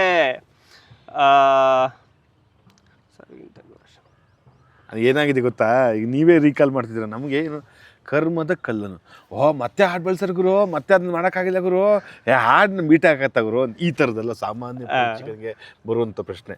ಆ ಹಾಡು ಇನ್ನೂ ಹೊರಗಡೆ ಬರೆದಿರೋ ಕಾರಣ ನಮ್ಗೆ ಗೊತ್ತಾಗ್ತಿಲ್ಲ. ಇದಕ್ಕೂ ಸಾಹಿತ್ಯ ಚೇಂಜ್ ಆಗಿದೆ, ಈ ಸಿಚುವೇಶನ್ ತಕ್ಕಂಗೆ ಮತ್ತೆ ಮೀಟ್ರ್ ಮಾಡಿದ್ದಾರೆ ಅನ್ನೋದೆಲ್ಲ ಗೊತ್ತಾಗಲ್ಲ. ಬಟ್ ಆದರೆ ಒಂದು ಹಾಡಿನ ಟೂನನ್ನು ಅಂದರೆ 10 ಥರ ಹಾಡನ್ನ ಬರ್ಕೊಟ್ಟು ಒಂದು ಹಾಡನ್ನು ಓಕೆ ಮಾಡಿಸೋದು ಒಂದು ವದಂತಿ ಅಥವಾ ಒಂದು ಸಂಪ್ರದಾಯ. ಆದರೆ ಅದರದ್ದೇ ಸಿನಿಮಾ, ಅದೇ ಮತ್ತೊಂದು ನೋಟ ನೋಡುವಾಗ ಮತ್ತೆ ಇನ್ನೊಂದು ಬರ್ಕೊಡೋದಿದೆಯಲ್ಲ, ಅದೆಲ್ಲ ಮತ್ತೆ ಸಿಗೋದು ಕಷ್ಟ. ಖಂಡಿತ ಹೌದು. ಅಂದ್ರೆ ಅವ್ರಿಗೂ ಅದೇ ವಿಷಯಕ್ಕೆ ಇತ್ತು, ಅಂದ್ರೆ ಇದನ್ನ ಮೀರಿ ಇನ್ನೇನು ಕಷ್ಟ ಅನ್ನೋ ತರದ್ದು ಇತ್ತು ಡೆಫಿನೆಟ್ಲಿ. ಬಟ್ ಏನಂದ್ರೆ ಸಿಚುವೇಶನ್ ಇನ್ನೂ ಚೆನ್ನಾಗಿತ್ತು ಇಲ್ಲಿ ಹೇಳೋದಕ್ಕೆ ಅದನ್ನ. ಸೊ ಹಂಗಾಗಿ ಇನ್ನೊಂಚೂರು ಇನ್ನೂ ಸ್ವಲ್ಪ ಡೆಪ್ತ್ ಹೋಗಿ ಆ ಡೆತ್ ಅನ್ನೋ ವಿಷಯನ ಇಟ್ಕೊಂಡು ಅಂದ್ರೆ ಅದೇ ನೀವು ನೋಡಿದ್ರೆ ತುಂಬಾ ಸಾವುಗಳಾಗಿರುತ್ತೆ ಆ ಕಥೆನಲ್ಲಿ. ಒಂದು ದೊಡ್ಡ ಮ್ಯಾಸಕರ್ ಆಗಿರುತ್ತೆ, ಅವ್ರು ಕಾಡಿಗೆ ಬಂದು ಇದೆಲ್ಲ ಮಾಡಿ ಹೋಗಿರ್ತಾರೆ, ತುಂಬಾ ಸಾವು ನೋವುಗಳಾಗಿರುತ್ತಲ್ಲ. ಅಲ್ಲಿ ಒಬ್ಬ ಮನುಷ್ಯಂದದು, ಇಲ್ಲಿ ಒಂದು ಜನರಲ್ ಇದನ್ನ ಇಟ್ಕೊಂಡು ಬೇರೆ ಬೇರೆ ವಿಷಯಗಳು ಬರಿತಾ ಹೋದೆ. ಅಂದ್ರೆ ಈಗ ಅದರಲ್ಲಿ ವಿಧಿಯನ್ನು ಜಯಿಸೋಕೆ ದಾಟಿ ಹೋದ ಹೊಸಿಲು, ಆ ವಿಧಿಯಾಡೋ ಆಟಕ್ಕೆ ದಳವಾಯಿತೇನೋ ಅಂತ ಒಂದು ಲೈನ್ ಬರೆದಿದ್ದೀನಿ. ಬಿಕಾಸ್ ಅವನು ಕುಲಶೇಖರನ್ ಕ್ಯಾರೆಕ್ಟರ್ ಏನಿರುತ್ತೆ ಅಲ್ಲಿ, ಅವನು ಇದನ್ನೇ ಗೆಲ್ತೀನಿ ಅಂತ ಅವನೊಂದು ಡೆಸ್ಟಿನಿ ಇರುತ್ತೆ, ಅದನ್ನ ಗೆಲ್ತೀನಿ ಅಂತ ಹೇಳ್ಬಿಟ್ಟು ಅವ್ನು ಕಾಂತಾರಕ್ಕೆ ಹೋಗ್ತಾನೆ ಅದರಲ್ಲಿ. ಸೊ ಇಲ್ಲಿ ಸಿಚುವೇಶನ್ಗಳು ಇಟ್ಕೊಂಡು ಇನ್ನೊಂದಷ್ಟು ಲೈನ್ ಇದು ಮಾಡ್ತಾ ಹೋದೆ. ಬಟ್ ನಮಗೆ ಲೆಂತು ಬೇಕಿದ್ದರಿಂದ ಅದರಲ್ಲಿ ಅವ್ರಿಗೆ ಫಸ್ಟ್ ಅದರಲ್ಲಿ ನುಂಗಿಕೊಂಡರೂ ಮಾಡೋ ಪಾಪನೆಲ್ಲ ಗಂಗೆ ಬಿಟ್ಟು ಹೋಗುತ್ತಾಳೆ ಪಶ್ಚಾತ್ತಾಪ ಹಂಗೆ ಹಿಂಗೆ ಲೈನು ಸಖತ್ತು ಇಷ್ಟ ಆಯಿತು ಅದು ಎಲ್ಲರಿಗೂ. ಸೊ ಅದು ಬೇಕೇ ಬೇಕು ಹೆಂಗಾದ್ರೂ ಮಾಡಿ ಅಂತ. ಬಟ್ ಇಲ್ಲಿ ಅದೇ ಥರದೇ ಇನ್ನೂ ಒಂದು ವರ್ಷನ್ ಬರೆದಿದ್ದೆ, ನೆತ್ತರಾಗಿ ಹೋಯ್ತೆ ಹೆತ್ತ ತಾಯದೇ ಹಾಲು, ಆದ ಪಾಪದಲ್ಲಿ ಹೇಳು ಯಾರದೆಷ್ಟು ಪಾಲು. ಅಂದ್ರೆ ಒಂದು ಕೆಟ್ಟ ಕೆಲಸ ನಡೆದ್ ಬಿಡುತ್ತೆ, ಬಟ್ ಅದರಲ್ಲಿ ತುಂಬಾ ಜನದ ಕಾಂಟ್ರಿಬ್ಯೂಷನ್ ಇರುತ್ತೆ. ಯಾರ್ಯಾರ್ದು ಅದ್ರಲ್ಲಿ ಯಾರ್ಯಾರ್ದು ಎಷ್ಟೆಷ್ಟು ಅಂತ ಹೇಳೋದಕ್ಕಾಗಲ್ಲ ಬಿಡಿಸಿ. ಸೊ ಒಂದು ಕೆಟ್ಟ ಕೆಲಸ ನಡೆದಿರೋದಂತೂ ನಿಜ, ಅದರಲ್ಲಿ ಯಾರ್ಯಾರ್ದು ಎಷ್ಟು ಪಾಲು ಅಂತ ಹೇಳೋದಕ್ಕಾಗಲ್ಲ ಅನ್ನೋದು ಇನ್ನೊಂದು ಲೈನ್ ಬರೆದಿದ್ದೆ. ಸೊ ಎಲ್ಲದೂ ಚೆನ್ನಾಗಿದೆ ಅಂತ ಕಡೆಗೆ ಎರಡು ಲೈನ್ ಬರ್ದಿರೋದು ಅಂದ್ರೆ ಇದ್ ಮಾಡಿ ಟೆಕ್ಸ್ಟ್, ಯಾಕಂದ್ರೆ ನಮ್ಗಿನ್ನೂ ಸಿಕ್ಕಿಲ್ಲಲ್ಲ ಹಾಡೋದು. ಹಾಡು ಈಗ ಮೊನ್ನೆ ಯೂಟ್ಯೂಬ್ ಅಲ್ಲಿ ಜಸ್ಟ್ ರಿಲೀಸ್ ಆಯ್ತು, ಆಗಿದ್ಯಾ? ಸ್ಪಾಟಿಫೈ ಅಲ್ಲೆಲ್ಲ ಬಂದಿದೆ. ಯೂಟ್ಯೂಬ್ ವರ್ಷನ್ ಇನ್ನೂ ಲಿರಿಕಲ್ ವಿಡಿಯೋ ತರ ಬಂದಿಲ್ಲ ಇನ್ನೂ. Super super super. ಅಂದ್ರೆ ನಾನು ಯಾಕೆ ಹೇಳ್ತೀನಿ ಅಂದ್ರೆ, ನೀವು ಹೇಳೋದನ್ನ ನೀಟಾಗೆ ಅದೇ ಒಂದಷ್ಟು ಸಾಲುಗಳನ್ನು ಅದು ಇದು ಮಾತಾಡಿದಾಗ ತುಂಬಾ ವ್ಯತ್ಯಾಸ ಕಾಣುತ್ತೆ ಮತ್ತು ಅದ್ರಲ್ಲೊಂದು ಖುಷಿ ಕೊಡುತ್ತಲ್ವ, ಅದಕ್ಕಾಗಿ ಹಂಗಂದೆ. ಏನು ಹೇಳಿ ಸರ್, ಅಂದರೆ ಈ ಥರದ ಅವಕಾಶ ಸಿಕ್ಕಾಗ, ಇಂಥ ಅವಕಾಶಗಳು ದೊಡ್ಡದಾದಾಗ ಒಬ್ಬ ರೈಟ್ರಿಗೆ, ಅಂದರೆ ನಾನು ಯಾವಾಗಲೂ ಹೇಳ್ತಾ ಇರ್ತೀನಿ, ಬರೆಯೋನ ಬರವಣಿಗೆ ಸಾಕ್ಷಾತ್ಕಾರ ಆಗೋ ಸಂದರ್ಭ ಇದು ಅಂತ. ಹೌದು ಹೌದು ಅಲ್ವಾ, ಭಾರಿ ವಿಷಯ. ನೀವು ಹೆಂಗೆ ರಿಷಬ್ ಶೆಟ್ಟಿ ಸರ್ಗೆ ಪರಿಚಯ ಆಗಿದ್ದು? ಅಂದರೆ ನಾನು ಅವ್ರ ಜೊತೆ ರೈಟರ್ ಆಗಿ ಜಾಯಿನ್ ಆಗಿದ್ದು ಫಸ್ಟು. ಅಂದರೆ ಕಿರಿಕ್ ಪಾರ್ಟಿ ಟೈಮಲ್ಲಿ 2016 ಒಂದು ಆಡಿಷನ್ ಮಾಡಿದ್ರು. ಓಕೆ, ರೈಟರ್ಸ್ಗೆ ಅಂತಾನೆ, ಸ್ಕ್ರೀನ್ ರೈಟರ್ಸ್ ಬೇಕಿತ್ತು ಅವ್ರಿಗೆ, ಒಂದು ಆಡಿಷನ್ ಮಾಡಿದ್ರು. ಸೊ ಆವಾಗ ಅವರ ಟೀಮ್, ಅವರು ಕಿರಿಕ್ ಪಾರ್ಟಿಗೆ ಅದೇ ಟೈಮ್ಗೆ ಮೈಸೂರಿಗೆ ಏನೋ ಲೊಕೇಶನ್ ನೋಡೋದಕ್ಕೆ ಬಂದಿದ್ರು. ಸೊ ಆ ಟೈಮಲ್ಲಿ ಮೀಟ್ ಮಾಡಿ ಒಂದಷ್ಟು ದಿನ ಅವ್ರ ಜೊತೆ ಎಲ್ಲ ಒಡನಾಟ ಆಗಿ ಲೈಕ್ ಅವಾಗ ಮಾತುಕತೆ ಆಯಿತು. ಬಟ್ ಕಿರಿಕ್ ಪಾರ್ಟಿಗೆ ಹೋಗಿ ಅವರು ಅಲ್ಲಿಂದ ಹಾಸನಕ್ಕೆ ಶಿಫ್ಟ್ ಆದರು, ಅದಾದ್ಮೇಲೆ ಶೂಟಿಂಗಿಗೆ ಅಂತ ಮಲ್ನಾಡ್ ಕಾಲೇಜ್ಗೆ. ಬಟ್ ನಾನು ಇನ್ನೂ ಕಾಲೇಜಲ್ಲಿ ಓದ್ತಾ ಇದ್ದೆ ಮೈಸೂರಲ್ಲಿ, ಫೈನಲ್ ಇಯರ್. ಸೊ ಅವರು ಬರೋಕ್ಕಾಗತ್ತಾ ಅಂತಂದ್ರು, ಇಲ್ಲ ಆ ಟೈಮಲ್ಲಿ ನನಗೆ ಅಂದರೆ ಅದು ಇನ್ನೇನು ಸ್ವಲ್ಪ ಮುಗಿಸ್ಬಿಟ್ಟು ಬರೋದು ಅನ್ನೋ ಥರ ಇತ್ತು. ಪರವಾಗಿಲ್ಲ, ಲೈಕ್ ಇವಾಗ ಹೆಂಗೋ ಟೀಮ್ ಆಗ್ತಾ ಇದೆ, ಬರಿತಾ ಇದ್ದೀವಿ ನಾವೇನೆ, ಸರ್ಕಾರಿ ಒಂದು ವರ್ಷನ್ ಬರೆದ್ಬಿಡಿ ಅಂತ ಹೇಳ್ಬಿಟ್ಟು ಒಂದಿನ ಬೆಂಗಳೂರಿಗೆ ಕರೆದ್ಬಿಟ್ಟು ಕತೆ ಎಲ್ಲ ಹೇಳಿ ಕಳಿಸಿದ್ರು. ಸೊ ಆವಾಗಿಂದ ಸರ್ಕಾರಿ ರೈಟಿಂಗ್ ಶುರುವಾಯಿತು. ನಾನು ನಂದೊಂದು ವರ್ಷನ್ ಬರೆದಿದ್ದೆ, ಬಟ್ ಆಮೇಲೆ ನನಗೆ ಸಿನಿಮಾ ರೈಟಿಂಗ್ ಗೊತ್ತೇ ಇರಲಿಲ್ಲ ಇನ್ನೂ. ಬಟ್ ಒಂದು ಅವ್ರ ಟೀಮಲ್ಲಿ ರೈಟರ್ಸ್ ಎಲ್ಲ ಬಂದರು, ಅಭಿಜಿತ್ ಮಹೇಶ್ ಅಂತ ಹೇಳ್ಬಿಟ್ಟು ಸರ್ಕಾರಿ ಬರೆದವ್ರು, ಕಿರಿಕ್ ಪಾರ್ಟಿ ಎಲ್ಲ ಬರೆದು. ಸೊ ಆ ಟೀಮ್ ಜೊತೆ ಇದಾಗ್ತಾ ನಮ್ಮದು ಜರ್ನಿ ಹಾಗೆ ಕಂಟಿನ್ಯೂ ಆಗ್ತಾ ಹೋಯಿತು. ಲಿರಿಕ್ಸ್ಗೂ ಹಾಗೇನೆ, ಅಂದರೆ ಟ್ಯೂನ್ ಬರ್ತಾ ಇತ್ತು ಸರ್ಕಾರಿದು ಇದೆಲ್ಲ ಆವಾಗ. ನಾನು ರೈಟಿಂಗ್ ಟೀಮಲ್ಲಿದ್ದೆ, ಬಟ್ ಅಲ್ಲಿ ಇದ್ದವ್ರಿಗೆಲ್ಲ ರೈಟಿಂಗ್ ಟೀಮವ್ರಿಗೆ, ಅಸಿಸ್ಟೆಂಟ್ ಡೈರೆಕ್ಟರ್ಗಳಿಗೆ ಎಲ್ಲರಿಗೂ ಲೈಕ್ ಟ್ಯೂನ್ ಕೊಟ್ಬಿಟ್ಟು ಸುಮ್ಮನೆ ಒಂದು ಟ್ರೈ ಮಾಡಿ ಅಂತೇಳಿ, ಎಲ್ಲ ಹೊಸ ಹುಡುಗರಲ್ವ, ಎಲ್ಲಿಂದ ಏನು ಹುಟ್ಟುತ್ತೋ ಗೊತ್ತಿಲ್ಲ. ರಿಷಬ್ ಸರ್ ಸುಮ್ಮನೆ ಹಿಂಗೊಂದು ಇದು ಕಾಳು ಹಾಕಿದ್ದು ಎಲ್ಲರಿಗೂ. ಸೊ ಅವಾಗ ಬರೀತಾ ದಡ್ಡ ಸಾಂಗ್ ಫಸ್ಟ್ ಬರುತ್ತೆ, ತೋರಿಸ್ದೆ ಸರ್, ನೋಡಿ ಸರ್ ಇದೊಂದು ಬರ್ದಿದ್ದೀರಿ ಈ ಥರ ಅಂತೇಳಿ ಅಂತ. So like he was happy ಆ ಟೈಮಲ್ಲಿ. ಚೆನ್ನಾಗಿದೆ ಬರೀ ಆ ಹಾಡು ಬಿಡುಗಡೆ ಮಾಡಿದ್ದವರು, ದೊಡ್ಡ ಹಾಡು ರೇಣುಕಮ್ಮ ಅಂತ ದಡ್ಡ ಪ್ರವೀಣ, ಇದ್ರದ್ದೊಂದು ಪ್ರೆಸ್ ಮಾಡಿ, ಏನ್ ಗುರು ದಡ್ಡ ಅಂತೆಲ್ಲ ಬರ್ತಾರಲ್ಲ ಗುರು, ಮಾತ್ರ ಒಂಥರ ಮಜಾ ಇದೆಯಲ್ಲ ಗುರು ಅಂತೆಲ್ಲ ಮಾತಾಡಿ. ಅದು ನನ್ನ ಫಸ್ಟ್ ಹಾಡು ಫಸ್ಟ್ ರಿಲೀಸ್ ಬೇಬಿ. ನೀವು ಬಂದಿದ್ರೆ? Okay okay, super. ಅಂದ್ರೆ ಇಷ್ಟು ದಿನ ಬೇಕಾಯ್ತು ನಿಮ್ಗೆ ಹುಡ್ಕೊಂಡ್ ಆಲ್ಮೋಸ್ಟ್ ಅಲ್ಲಿ ಎಲ್ಲರೂ ರೈಟರ್ ಅಂದ್ರೆ ಫಸ್ಟ್ ಅವರು ಮಾತಾಡ್ಸ್ಕೊಂಡ್ ಬಂದ್ಬಿಡ್ತೀರಿ, ಆರಾಮಿದ್ದೀರಿ ಸರ್ ಅಂತ ಆ ಥರದ್ದು. ಹೆಂಗೆ ಸರ್, ಯಾವ ಊರು ನಿಮ್ದು? ನಂದು ತಿಪ್ಟೂರ್ ಹತ್ರ, ಚಿಕ್ಕನಾಯಕನಹಳ್ಳಿ. ಓ, ಕಲ್ಪತರ ಊರು. ಹೌದು. Super super sir. ಹೆಂಗೆ ಬೆಂಗಳೂರಿಗೆ ಬಂದಿದ್ದು? ಇದು ರಿಷಬ್ ಸರ್ ಧೈರ್ಯ ಅಂದ್ರೆ ನಾನು ಅದೇ ಓದಿದ್ದೆಲ್ಲ ಮೈಸೂರಲ್ಲಿ ಓದಿದ್ದು, ಮಹಾರಾಜಾಸ್ ಕಾಲೇಜಲ್ಲಿ ಅಲ್ಲಿ ಓದಿದ್ದು. ಜರ್ನಲಿಸಂ ಮಾಡಿದ್ದು ನಾನು ಜರ್ನಲಿಸಂ ಮಾಡಿರೋದು, ಕನೆಕ್ಷನ್ ಇದೆ. ಸೊ ಅಂಡ್ ಅಲ್ಲಿಂದ ನನಗೆ ರೈಟಿಂಗ್ ಇದಿತ್ತು. ಬಟ್ ಅದು ಆಡಿಷನ್ ಕಿರಿಕ್ ಪಾರ್ಟಿದ್ ಹೇಳಿದ್ನಲ್ಲ, ಆಡಿಷನ್ ಮಾಡಿದಾಗ ಸುಮ್ಮನೊಂದು ಬರೆಯೋಣ ಅಂತ ಹೇಳ್ಬಿಟ್ಟು, ನಂಗೆ ಗೊತ್ತಿಲ್ಲ ಹೆಂಗ್ ಬರೆಯೋದೇನು ಅಂತೆಲ್ಲ, ಸುಮ್ಮನೊಂದು ಕಳಿಸಿದ್ದೆ. ಬಟ್ ಕಾಲ್ ಮಾಡಿದ್ರು, ಲೈಕ್ ಬನ್ನಿ ನೀವು ಬರೆದಿರೋದು ಇಷ್ಟ ಆಗಿದೆ ಸರ್ಗೆ ಅಂತೇಳಿ ಅಂತ. ಹೆಂಗೆ ನಿಮ್ಗೆ ಯಾರು ತುಂಬಾ ಕಾಡೋದು? ಈಗ ನಮ್ಗೆಲ್ಲ ಹಂಸಲೇಖ ಅವರು, ಉದಯಶಂಕರ್ ಅವರು, ಇವರೆಲ್ಲ ದೊಡ್ಡ ಪ್ರಾಣ ರೈಟಿಂಗಲ್ಲಿ. ಖಂಡಿತ ಸಖತ್. K Kalyan sir, Nagendra Prasad sir, ಇವರೆಲ್ಲ ನಮ್ಗೆ ಒಂಥರ, ಅವ್ರು ನೋಡ್ರೆ 4 ಅಕ್ಷರ ನೋಡ್ದಂಗೆ. ಅದೇನೋ ದೊಡ್ಡ ಭಂಡಾರ ನೋಡ್ದಂಗೆ. ಹಾಗೆ ನಿಮ್ಮನ್ನೆಲ್ಲ ಈ ಥರ ಸಿನಿಮಾ ಎಲ್ಲ ತುಂಬ ಫಾಲೋ ಮಾಡೋದು ಅಥವಾ ಹಾಡನ್ನ ಫಾಲೋ ಮಾಡೋದು ಅದೆಲ್ಲ ಮಾಡ್ತಿದ್ರ? ಅಂದ್ರೆ ನನಗೆ ಅದೇ ಕಾಲೇಜ್ ಡೇಸಲ್ಲಿ ಅಷ್ಟು ಸಿನಿಮಾ ನೋಡ್ತಿದ್ದೆ ಬಿಟ್ರೆ ಹಿಂಗೆ ನಂದು ದಾರಿನೇ ಬೇರೆ ಇತ್ತು. ನನಗೆ ಆಕ್ಚುಲಿ ಪ್ರೆಸ್ ಮೀಡಿಯಾಗೆ ಹೋಗ್ಬೇಕು ಅಂತ ತುಂಬಾ ಅಂದ್ರೆ ತುಂಬಾ ಇಷ್ಟ ಇತ್ತು. ರೈಟಿಂಗ್ ಬರೀಬೇಕು ಅಂತೆಲ್ಲ ಅನ್ಕೊಂಡು ಸಖತ್ ಆಸೆ ಇತ್ತು. ಬಟ್ ಇದು ಹೆಂಗೋ ಒಂದು ಸಿಕ್ತಲ್ವಾ, ಈ ಸಿನಿಮಾಗೆ ಬಂದ್ಮೇಲಿಂದ ಸ್ವಲ್ಪ ಜಾಸ್ತಿ ಸಿನಿಮಾ ಫಾಲೋ ಮಾಡೋಕ್ಕೆ ಶುರು ಮಾಡಿದೆ. ಬಟ್ ಅದಾದ್ಮೇಲಿಂದ ತುಂಬಾ ನಾನು ಸ್ಟಡಿ ಮಾಡಿದ್ದೀನಿ. ಅಂದ್ರೆ ಬರಿಬೇಕು ಅಂತ ಕೆಲಸ ಅಂತ ಆದಾಗ ಅದು ತುಂಬಾ ಹೌದು. ಅವಾಗೆಲ್ಲ ಇವ್ರದೆಲ್ಲ ನೋಡಿದಾಗ ಎಷ್ಟು ಸುಲಭವಾಗಿ ಎಷ್ಟೆಷ್ಟೊಂದು ಒಳ್ಳೊಳ್ಳೆ ವಿಷಯಗಳು ಹೇಳಿದಾರಲ್ಲ ಇದರಲ್ಲಿ. ಪ್ರೀತಿ ಹೇಳೋದಾಗ್ಲಿ ಅಥವಾ ಲೈಫ್ ಬಗ್ಗೆ ಹೇಳೋದಾಗ್ಲಿ, ಎಷ್ಟು ಸುಲಭವಾಗಿ ಇವರೆಲ್ಲ ಇಷ್ಟೊಂದು ಒಳ್ಳೊಳ್ಳೆ ವಿಷಯಗಳನ್ನ ಅಂದರೆ ಹಾಡಿನ ಮೂಲಕ ಹೆಂಗೆ ಜನಕ್ಕೆ ಅದನ್ನು ತಲುಪಿಸ್ಬೋದು ಅಂತೇಳಿ ಎಷ್ಟೊಂದು ಜನ ಹೇಳ್ತಾರೆ. ಅಂದರೆ ಇವಾಗ ನಾನು ಬರ್ದಾಗ್ಲೂ ಓಕೆ ಈ ಹಾಡು ಕೇಳಿ ಒಂದು ಹಿಂಗೆ ಅನ್ನಿಸ್ತು ಅಂತಂದಾಗ ಅಷ್ಟು ಸಾವಿರ ಹಾಡುಗಳಲ್ಲಿ ಅಷ್ಟು ಸಾವಿರ ತತ್ವಗಳನ್ನ ಬೇರೆ ಬೇರೆ ರೀತಿಯಲ್ಲಿ ಹೇಳಿರೋದಿದೆಯಲ್ಲ ಲೈಫ್ ಬಗ್ಗೆ ಎಲ್ಲ. ಸೊ ಅದನ್ನು ಕೇಳಿದಾಗ ನಾವು ತುಂಬ ಕಲಿತಾ ಹೋಗ್ತೀವಿ. ಆ್ಯಂಡ್ ನಾನು ತುಂಬ ಮಾಡ್ತಾ ಬಂದಿದ್ದೀನಿ ಇತ್ತೀಚಿನ ದಿನಗಳಲ್ಲಿ. ಅಂದರೆ ಸಿನಿಮಾ ಎಲ್ಲ ಮಾಡಿಸ್ಕೊಂತ ಹೋಗ್ತಿದೆ ಅಲ್ವಾ? ಖಂಡಿತ. Super sir. ನಿಮಗೆ ಜರ್ನಲಿಸ್ಟ್ ಆಗ್ಬೇಕನ್ನೋ ತುಂಬ ಆಸೆ ಇತ್ತು, ರೈಟರ್ ಆಗಿದ್ದೀರಿ ಈಗ. ಅದೇ ಅದು ಹೇಳ್ತಾರಲ್ಲ, ಹಂಗೆ ನಾರಾಗ ಹೋದ್ರು ಅದೇನೇ, ಬೇರೆ ಹೋದ್ರು ಅದೇನೇ, ದೇವ್ರಿಗೆ ಹೋಗುತ್ತೆ ಅಂತ ಹೇಳಿ ಅಂತ. ಎಲ್ಲದೂವೇ ಅಕ್ಷರನೇ, ಅಲ್ಲೂ ಬರೀತಾ ಇದ್ದೆ, ಇಲ್ಲೂ ಬರೀತಾ ಇದ್ದೀನಿ. ಆ ಬರವಣಿಗೆ ಎಲ್ಲಿವರೆಗೂ ಸಾಗುತ್ತೆ ಅಲ್ಲಿವರೆಗೂ ಒಂದು ಖುಷಿ. ಯಾರನ್ನ ತುಂಬ ಓದ್ಕೊಂಡಿದ್ರೆ ತುಂಬ ಪ್ರಭಾವ ಬೀರೋ ಕವಿಗಳಲ್ಲಿ? ಅಂದರೆ ನಾನು ಕವಿಗಳಿಗಿಂತನೂ ನಾನು ಅದನ್ನು ಹೇಳಿದ್ನಲ್ಲ, ರೈಟಿಂಗ್ ಜಾಸ್ತಿ ಮಾಡ್ತೀನಿ. ಅದು ಲಿರಿಕ್ಸ್ ಬರೀತೀನಿ ಜೊತೆನಲ್ಲಿ, ಬಟ್ ನಂದು ಸಿನಿಮಾ ರೈಟಿಂಗೇ ಜಾಸ್ತಿ ಇರೋದ್ರಿಂದ ನನ್ನ ಕತೆಗಳು ಇದೆಲ್ಲ ಓದೋದಕ್ಕೆ ತುಂಬ ಇಷ್ಟ ಆಗುತ್ತೆ. ಅಂದರೆ ಅದು ಎವಾಲ್ವ್ ಆಗ್ತಾ ಬಂದಿದ್ದೀನಿ ಸರ್. ಅಂದರೆ ತುಂಬ ಜನದ್ದು ಓದೋಕ್ಕೆ ಶುರು ಅಂದರೆ ಎಲ್ಲರೂ ಹೇಳ್ದಂಗೆ ನಾನು ಪೂರ್ಣಚಂದ್ರ ಅವರಿಂದನೇ ಶುರು ಮಾಡಿದ್ರು. ಅಲ್ಲಿಂದ ಮುಂದಕ್ಕೆ ಬಂದಾಗ ಇವತ್ತಿಗೆ ಇತ್ತೀಚೆಗೆ ನನಗೆ ಕುಂಬಿ ಅವ್ರದ್ದು ಬರವಣಿಗೆಗಳು ತುಂಬ ಇಷ್ಟ ಆಗುತ್ತೆ. ಕುಂಬಿ ವೀರಭದ್ರಪ್ಪ ಅವ್ರದ್ದು. ಅಂದರೆ ಒಂದು ಕನ್ನಡದಲ್ಲಿ ಆ ಥರದೊಂದು ವಿಶಿಷ್ಟ ಲೇಖಕ ಒಬ್ರು ಇದ್ದಾರೆ ಅನ್ನೋದೇ ನಮಗೆ ಮುಂಚೆ ಗೊತ್ತಿರಲಿಲ್ಲ. ಎಷ್ಟೆಷ್ಟೋ ಸಿನಿಮಾ ಮಾಡ್ಬೋದು ಸರ್. ಹೌದು. ಅಂದರೆ ಕತೆಗಳೇ ಲೈಕ್ ಒಂದಕ್ಕಿಂತ ಒಂದು ಇಂಟ್ರೆಸ್ಟಿಂಗ್ ಆಗಿದೆ. ಅದೆಲ್ಲ ಮುಂಚೆ ಮಾಡಿದ್ದಾರೆ ಸರ್, ಅದೆಲ್ಲ ತುಂಬ ಮುಂಚೆ ಮಾಡಿದ್ದಾರೆ. ಇತ್ತೀಚಿನ ದಿನಗಳಲ್ಲಿ ಗೊತ್ತಿಲ್ಲ ಎಷ್ಟು ಎಕ್ಸ್ಪೋಜರ್ ಇದೆ ಅಂತ ಹೇಳಿ ಅಂತ ಅದಕ್ಕೆಲ್ಲ. ಅಂದ್ರೆ ನಾವು ಈ ಸೋಷಿಯಲ್ ಮೀಡಿಯಾದೆಲ್ಲ ನೋಡಿದಾಗ ಒಂದಷ್ಟು ಜನ ಸೆಲೆಕ್ಟೆಡ್ ರೈಟರ್ಸೇ ಇದು ಮಾಡ್ತೀವಿ, ಬಟ್ ತುಂಬಾ ಜನ ಇನ್ನೂ ಒಳ್ಳೊಳ್ಳೆ ರೈಟರ್ಸ್ ಇದ್ದಾರೆ. ಅದೇ ಅಂದರೆ ನೀವು ಹೇಳ್ದಂಗೆ, ಅಂದರೆ ನಮಗೆ ಎಲ್ಲಿ ಸ್ವಲ್ಪ ಸಿಂಕ್ ಆಗುತ್ತೆ ಅಂದರೆ ಫಸ್ಟು ನಾವು ಓದಿದ್ದು ವಿವೇಕವಾಣಿ ಸ್ಕೂಲಲ್ಲಿ ಕೊಟ್ಟಿದ್ದು. ಅದಾದ ನಂತರ ತೇಜಸ್ವಿ ಓದೋ ಫಿಲಮ್ ಇದ್ದಂಗೆ ಇರೋದು ಕಣ, ಇದು ಓದ್ಬೇಕಣ ಅಂತ ಫಸ್ಟು ಅವ್ರ ಮಗನನ್ನು ಓದಿ ತದನಂತರ ಕುವೆಂಪು ಅವ್ರನ್ನ ಓದಿದ್ದು ನಾನು. ಅದೇ ಈ ಥರದ್ದು ನಾನು ಸ್ವಲ್ಪ ಓದೋದ್ರಲ್ಲಿ ಕಳ್ಳ, ಎಷ್ಟು ಬೇಕೋ ಅಷ್ಟೇ, ಬರೀ ಹೆಡ್ಲೈನ್ ಅಷ್ಟೇ ಓದ್ಕೊಂಡ್ಬಿಡೋದು ಆ ಥರದ. ಆಮೇಲೆ ಎಲ್ಲ ಪ್ರಭಾವ ಒಬ್ಬೊಬ್ಬರೇ ತೇಜಸ್ವಿಯವ್ರು ಓದಿದ್ರು ಅಂದರೆ ಅದೇ ನಿಮ್ಗೆ ಮೇ ಬಿ ಈ ಕರ್ಮದ ಕಲ್ಲನ್ನು ಬರೆಯೋದಕ್ಕೆ ತುಂಬ ಪ್ರೇರೇಪಣೆ ಆಗಿರುತ್ತೆ ಅಂತ ನನ್ನ ಅಭಿಪ್ರಾಯ.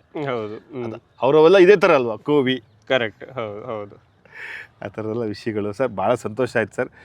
ಎಷ್ಟು ಹಾಡು ಮುಗಿಸಿದ್ರಿ ಈಗ? ಆಗಿದೆ, ಒಂದು 60-70 ಹಾಡುಗಳು ಬರ್ದಿದ್ದೀನಿ ಇಲ್ಲಿ ತನಕ. ಸೆಂಚುರಿ ಒಂದು ಪಾರ್ಟಿ ಕೊಡಿಸ್ಬೇಕಪ್ಪ. ಖಂಡಿತ, ಆದರೆ ಆದಷ್ಟು ಬೇಗ ಆದರೆ ಅಲ್ಲ ಆಗತ್ತೆ. ಅಯ್ಯೋ ರಾಮನೆ, ಈಗ ಹೆಂಗೆ, ಈಗ ನಿಮ್ಮನ್ನ ಹಾಡು ಬರ್ಸ್ಬೇಕು ಅಂದರೆ ಕತೆ ಇದ್ರೆ ಮಾತ್ರ ಬರೆಯೋದಾ? ನಮ್ಮ ಶಶಾಂಕ್ ಸರ್ ಇದ್ದಾರೆ ಗೊತ್ತಾ, ಮೊಗ್ಗೆ ನಮ್ಮ ಶಶಾಂಕ್ ಸರ್, ಅವ್ರ ಸಿನಿಮಾಗೆ ಮಾತ್ರ ಬರೆಯೋದು. ಅಂದರೆ ಅವ್ರ ಕತೆ ಗೊತ್ತಿದ್ರೆ ಮಾತ್ರ ಕಣ ನನಗೆ ಬರೆಯೋಕ್ಕಾಗೋದು, ಬೇರೆದಕ್ಕೆ ಮೀಟ್ರ್ ಬರೆಯೋಕ್ಕಾಗಲ್ಲ ಕಣ ನನಗೆ ಅಂತ ಅಂತಾರೆ. ಹಂಗೆ ಅಂದ್ರೆ ಈಗೆಲ್ಲ ಏನ್ ಮಾಡ್ತಾರೆ, ಕತೆನಲ್ಲಿ ಹಾಡು ಮಾಡ್ತಾ ಇದಾರೆ. ನನಗೆ ಹೆಂಗ್ ಖುಷಿ ಅಂದ್ರೆ ಹಾಡಲ್ಲಿ ಒಂದು ಕತೆ ಹೇಳೋದಿರುತ್ತೆ ಗೊತ್ತಾ ವಿಷಯ. ಅಂದ್ರೆ ಒಂದು ಬಿಗಿನಿಂಗ್ ಬಿಗಿನಿಂಗ್ ಒಂದು ಲೈನಿಂದ ಲಾಸ್ಟ್ ಹೇಳಿದಾಗ ನಿಮ್ಗೆ ಏನೋ ಒಂದು ಓವರ್ ಆಲ್ ಒಂದು ಸ್ಟೋರಿ ತರ ಫೀಲ್ ಆಗ್ಬೇಕದು. ಅಂದ್ರೆ 2ನೇ ಲೈನ್ಗೂ 4ನೇ ಲೈನ್ಗೂ ಸಂಬಂಧ ಇಲ್ಲ ಅಂದ್ರೆ ನನಗೆ ಸ್ವಲ್ಪ ಅದು ಇರುಸು ಆಗುತ್ತೆ ಕೆಲವು ಸಲ. ಬಟ್ ಕೆಲವು ಸಲ ಕಮರ್ಷಿಯಲ್ ಇದಕ್ಕೋಸ್ಕರ ಅದನ್ನ ಬರೀಲೇಬೇಕಾಗುತ್ತೆ, ಸ್ಪೆಷಲಿ ಲವ್ ಸಾಂಗ್ಸ್ ಅಲ್ಲಿ ಇದ್ರಲ್ಲೆಲ್ಲ. ಬಟ್ ಅಲ್ಲೂ ಏನೋ ಒಂದು ಚಿಕ್ಕ ಕತೆ ಹೇಳೋದಕ್ಕೆ ಸಿಕ್ಬಿಟ್ರೆ ತುಂಬಾ ಖುಷಿ ಆಗುತ್ತೆ ಆ ಥರದ್ದು. ಹಾಗಾಗಿ ಆ ಥರದ ಸಾಂಗ್ಗಳು ಬಂದಾಗ ನನಗೆ ಅಂದರೆ ಲವ್ ಸಾಂಗ್ಗಳಿಗಿಂತನೂ ಏನೋ ಒಂದು ಬೇರೆ ಏನೋ ಒಂದು ವಿಷಯ ಹೇಳೋದು, ಯಾವುದೋ ಒಂದು ಇವಾಗ TV ಬಗ್ಗೆ ಬರೀಬೇಕು ಅಂತಂದರೆ ಅದಕ್ಕೆ ಸುಮಾರು ವಿಷಯ ಇರುತ್ತೆ ಹೊಸದಾಗಿ ಹೇಳೋದಕ್ಕೆ. ಆ ಥರದ್ದೆಲ್ಲ ಮಾಡೋದಕ್ಕೆ ಈಗ ಆಚಾರ ಅಂಟ್ಕೊ ಒಂದೊಂದು ಸಿನಿಮಾದಲ್ಲಿ ಉಪ್ಪಿನಕಾಯಿ ಅಂದರೆ ಗಂಡು ನೋಡೋ ಇದು, ಅದು ಉಪ್ಪಿನಕಾಯಿ ಇದು ಮಾಡೋ ಇದರಲ್ಲಿ ಒಂದು ಬರೆಯೋದಕ್ಕೊಂದು ಇದು ಸಿಕ್ಕಿತ್ತು ಸಿಚುವೇಶನ್. ಅದು ನಾನೇ ಇದು ಡೈಲಾಗ್ಸ್ ನಾನೇ ಬರೀತಿದ್ದೆ, ನನಗೆ ಗೊತ್ತಿತ್ತು ಅದು. ಸೊ ನನಗೆ ಪರ್ಸ್ನಲಿ ಅದು ಖುಷಿ. ಅಂದರೆ ಕತೆ ಎಷ್ಟು ನಮಗೆ ವಿಷಯ ಕೊಡ್ತಾರಲ್ಲ ಅಷ್ಟೂ ಕತೆಗೂ ಸೂಟ್ ಆಗಬೇಕು ಅಂಡ್ ಒಂದು ಜನರಿಕ್ ಆಗುವೆ ಅದನ್ನ ಬರೆಯೋದಕ್ಕೆ ಚೆನ್ನಾಗಿರುತ್ತೆ. ಈಗ ನಾನು ಹೆಂಗೆ ಹೇಳ್ತೀನಿ ಅಂದರೆ, ನಿಮ್ಮನ್ನ ತ್ರಿಲೋಕವ್ರು ಬೇಕು ಅಂದರೆ ಅವ್ರೊಂಥರ ಒಂದು ಮಿಕ್ಸಿ ದೊಡ್ಡ ಡಬ್ಬ ಇದ್ದಾಗೆ, ದೊಡ್ಡ ಜಾರು ಸಣ್ಣ ಜಾರು ಎಲ್ಲ ಥರದ ಜಾರ್ ಸಿಗುತ್ತೆ. ಸಂಭಾಷಣೆ ಕತೆ ಬರೆಯಕ್ಕೆ ಹಾಡು ಬರ್ಕೊಡ್ತಾರೆ ಅಂತ. ಹೌದು, ಅದು ಪ್ಯಾಕೇಜು. Super sir. 70 ಹಾಡು ಆಗಿದೆ, 100 ಹಾಡಿಗೆ ನಾವು ಮತ್ತೆ ಸೇರಿ ಒಂದೇನೋ ಒಂದು ಸಂಭ್ರಮ ಮಾಡಬೇಕು. ಒಳ್ಳೇದಾಗಬೇಕು ನಿಮಗೆ. ನಿಮಗೆ ಯಾವ ರೀತಿಯ ಜಾನರ್, ಭಾವಗೀತೆ, ಭಕ್ತಿಗೀತೆ, ಯುಗಳ ಗೀತೆ, ಆ ಗೀತೆ, ಈ ಗೀತೆ, ಯಾವ ಗೀತೆ ಇಷ್ಟ ತುಂಬ ಬರೆಯೋದಕ್ಕೆ? ಅದೇ ಹೇಳದ್ನಲ್ವಾ, ಅಂದ್ರೆ ನನ್ಗೆ ಕತೆ ಗೊತ್ತಿದ್ರೆ ಕತೆದು ಅಂತಲ್ಲ, ಹೇಳಿದ್ದೆ ಹೇಳೋದಕ್ಕಿಂತ ನನ್ಗೆ ಏನಾದ್ರು ಫ್ರೆಶ್ ಆಗಿ ವಿಷಯಗಳು, ಅಂದ್ರೆ ಸಿಚುವೇಶನ್ ಇರಲ್ಲ ಅಲ್ಲೊಂದು ಸಾಂಗ್ ಬರೋದಕ್ಕೆ, ಬಟ್ ಅಂತ ಜಾಗದಲ್ಲಿ ಒಂದು ಸಾಂಗ್ ಬರೀಬೇಕು ಅನ್ನೋದೊಂದು ಚಾಲೆಂಜ್ ಇರುತ್ತಲ್ಲ. ಎಲ್ರಿಗೂ ಗೊತ್ತು ಹೀರೋ ಹೀರೋಯಿನ್ ನೋಡಿದಾಗ ಒಂದು ಲವ್ ಆಗುತ್ತೆ, ಅಲ್ಲೊಂದು ಲವ್ ಸಾಂಗ್ ಬರುತ್ತೆ ಅಂತ ಹೇಳಿ, ಬಟ್ ಅದನ್ನ ಮೀರಿ ಏನೋ ಒಂದು ವಿಷಯ ಇರುತ್ತಲ್ಲ, ಅದನ್ನ ಬರೀಬೇಕಾದ್ರೆ ತುಂಬಾ ಎಕ್ಸೈಟಿಂಗ್ ಅಂತ ಅನ್ಸುತ್ತೆ. ಎಷ್ಟು ದಿನ ತಗೊಂಡಿದ್ದೀರಿ ಒಂದು ಹಾಡಿಗೆ? ತುಂಬಾ ಜಾಸ್ತಿ, ತುಂಬಾ ಕಡಿಮೆ? ತುಂಬಾ ಕಡಿಮೆ ಅಂತಂದ್ರೆ ಕರ್ಮನೆ, ಅಂದ್ರೆ ಓವರ್ ನೈಟ್ ಬರ್ದಿದ್ದದು. ಹೌದಾ ಸರ್? ಅಯ್ಯೋ ರಾಮ ರಾಮ. ಇಲ್ಲ, ಅದು ಅದೇ ಹೇಳಿದ್ನಲ್ಲ, ಚೆನ್ನಾಗಿರುತ್ತೆ ಅದು ಖಂಡಿತ. ಅಂದ್ರೆ ಅದೆಲ್ಲ ಅದಾಗದೆ ಮಾಡಿಸ್ಕೊಂತ ಹೋಯ್ತು. ತುಂಬಾ ಅಂತಂದ್ರೆ ಅರೆರೆ ಅವಳ ನಗುವ ಸಾಂಗ್ ಅಲ್ಲಿ ಇಡೀ ಸಾಂಗ್ ಆಗಿತ್ತು, ಬಟ್ ಒಂದು ಲೈನ್ ಕಚ್ಕೊಂಡ್ಬಿಟ್ಟಿತ್ತು. ನಾನು ವಾಸುಕಿ ಅದಕ್ಕೊಂದು ತಿಂಗಳನ್ಗಟ್ಲೆ ಒಂದು 20-25 ವರ್ಷನು ಬೇರೆ ಬೇರೆ ಲೈನ್ಸ್ ಅದಕ್ಕೊಂದಕ್ಕೋಸ್ಕರ. ಕಿರುನಗೆ ತೆರನು ಕಣ್ಣಲ್ಲೇ ಎಳೆವಾಗ, ರಾಶಿ ಕಾಮನೆ ಎದೆಯ ಬಾಗಿಲಿಗೆ ಬಂದಿದೆ, ಏನು ಸುಳಿವನ್ನು ನೀಡದೆ, ಇಷ್ಟು ಬರಿಬೇಕಾಗಿತ್ತು. ಇದನ್ನ ಬರೆಯೋದಕ್ಕೆ 2 ಲೈನ್ ಅದ್ ಲೆಕ್ಕ ಅಲ್ಲಿ, ಬಟ್ ನಾವೊಂದು ಸುಮಾರು ವರ್ಷನ್ ಬರೆದ್ಬಿಟ್ಟಿದೀವಿ. ಏನೋ ಬೆಟ್ರ್ ಬೇಕೇನೋ, ಅದೊಂದು ಎಂಡ್ ಇದು ಬರಬೇಕಿತ್ತು. ಹಂಗಾಗಿ ಅದು ಸುಮಾರು 1 ತಿಂಗಳು ಬರ್ತಿರೋದಿದೆ ಅದೊಂದು ಲೈನ್. ಕಾಡ್ಸ್ಬಿಡುತ್ತಲ್ಲ, ಒಂದೊಂದು ಸಿಗಾಕೊಂಡ್ಬಿಡುತ್ತೆ ಕೆಲವೊಂದು ಟೈಮ್. ಎಸ್ ಸರ್, ಒಳ್ಳೇದಾಗ್ಲಿ. ಈ ಚಿಕ್ಕ ಚೊಕ್ಕ ಮಾತಿಗೆ ಸಿಕ್ಕಿದ್ದು, ಕೆಲ್ಸಕ್ಕೆ ಹೋಗೋರ್ನ ಇಟ್ಕೊಂಡ್ಬಂದು ಕೂರ್ಸಿದ್ದೀನಿ. ಇರ್ಲಿ, ಒಳ್ಳೇದಾಗ್ಲಿ. ಒಳ್ಳೊಳ್ಳೆ ಹಾಡುಗಳು ನಿಮ್ಮ ಪೆನ್ನಿಂದ ಬರ್ತಾ ಇರಬೇಕು, ಥ್ಯಾಂಕ್ ಯು, ಮನಸ್ಸಿಂದ ಬರ್ತಾ ಇರಬೇಕು. ಒಳ್ಳೇದಾಗುತ್ತೆ. Thank you. ಖುಷಿ ಆಯ್ತು. ನೋಡಿದ್ರಲ್ಲ ಆತ್ಮೀಯ ಕನ್ನಡಿಗರೇ, ತ್ರಿಲೋಕದ ಮಾತುಗಳನ್ನು, ಇಂಥ ರೈಟ್ಗಳಿಗೆ ನಿಮ್ಮ ಆಶೀರ್ವಾದ ಇರಲಿ, ಇದೇ ರೀತಿಯ ಬರವಣಿಗೆ ಇವರಿಂದ ಸಾಗ್ತಾ ಇರಲಿ ಅಂತ ಆಶಿಸ್ತಾ, ಇದೇ ರೀತಿಯ ಮತ್ತೊಂದು ಪ್ರಯತ್ನದ ಜೊತೆ ನಾನು ನಿಮ್ಮ ಮುಂದೆ ಬರ್ತೀನಿ. ಧನ್ಯವಾದ.